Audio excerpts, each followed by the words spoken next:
Aujourd'hui, je te montre comment réaliser mes fameux carrés aux dattes. Ça fait quelques années déjà que j'ai fait cette recette-là. Elle est super rapide, super facile. Puis après la cuisson, je te conseille de les portionner et de les congeler. Comme ça, c'est parfait pour collation ou les lunchs des enfants. Le fais pas juste regarder, abonne-toi. Avant de commencer, je vais juste me finir mon espresso. Je me suis fait un petit café glacé. Je suis accro ben raide. Seigneur. Donc, c'est parti. Ici, tu connais la chanson, on pèse tous nos ingrédients. J'adore cette balance-là. Tu peux la retrouver dans mes favoris Amazon. Le lien est dans ma bio. Donc, c'est parti. On va commencer par peser notre farine.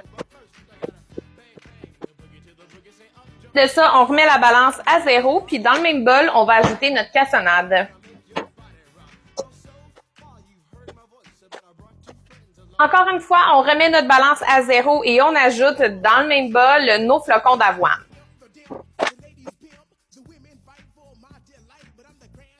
Ensuite de ça, dans un gros chaudron, encore, on va venir peser nos dattes. Encore une fois, tu remets ta balance à 0 et directement dans le chaudron de dattes, on va venir peser notre eau. Après ça, on va aller porter notre chaudron sur le four, puis on va mettre ça à moyen élevé jusqu'à temps que toutes les dattes aient absorbé l'eau. Tu vas voir, ça va vraiment comme créer une purée de dattes. Ensuite de ça, dans un contenant qui va au micro-ondes, on va venir peser notre beurre.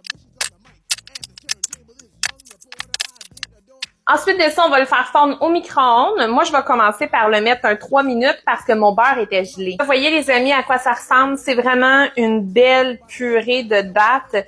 Il n'y a plus d'eau dans le fond. Ça a vraiment tout été absorbé par les dattes. C'est à ce moment-là que vous savez que c'est prêt. Ensuite de ça, on va venir prendre une plaque à pâtisserie puis on va vraiment la recouvrir entièrement de papier parchemin. Vraiment la recouvrir au complet. Là. Je veux que le papier déborde de la plaque à pâtisserie. Là, pour cette étape-là, je te conseille de mettre des gants. Ici, j'ai mon beurre qui est bien fondu puis je vais venir le verser dans mon bol dans lequel il y avait la farine, cassonade et flocons d'avoine. C'est comme la partie satisfaisante de la recette là, où ce que tu mélanges bien ça avec tes mains.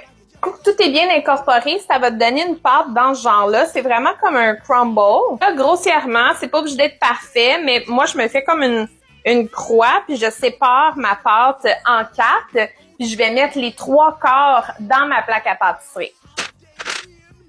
Puis là, on va venir bien répartir notre crumble. Une fois que c'est bien réparti, ça va être important de peser très fort. On veut vraiment former un dessous solide pour notre carré aux dattes. Après ça, on va venir étendre notre purée de dattes partout.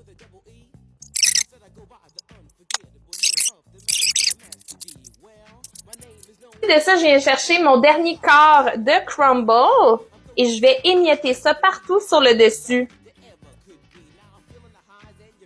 Je vais venir presser juste légèrement. Je veux juste que le crumble il colle bien à la pâte, mais tu n'as pas besoin de peser très fort. Voilà, ton carré est prêt à mettre au four. Tu vas envoyer ça à 350 pour 35 minutes. Ça fait quelques minutes déjà que mon carré aux dattes est sorti du four, donc il a eu le temps de refroidir un petit peu. Là, on va le portionner ensemble. Donc, j'ai ma petite planche à découper ici. Je vais juste sortir mon carré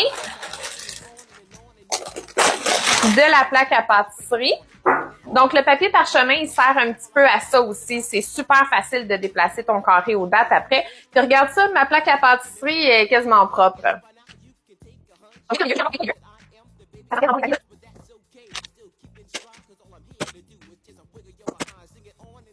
Donc, une fois que je les ai coupés comme ça, je vais me prendre un gros contenant. Puis, je vais faire une première rangée. Une fois que j'ai fait ma première rangée, je vais venir mettre un petit pellicule plastique comme ça ici. Faut pas que les rangées collent entre elles.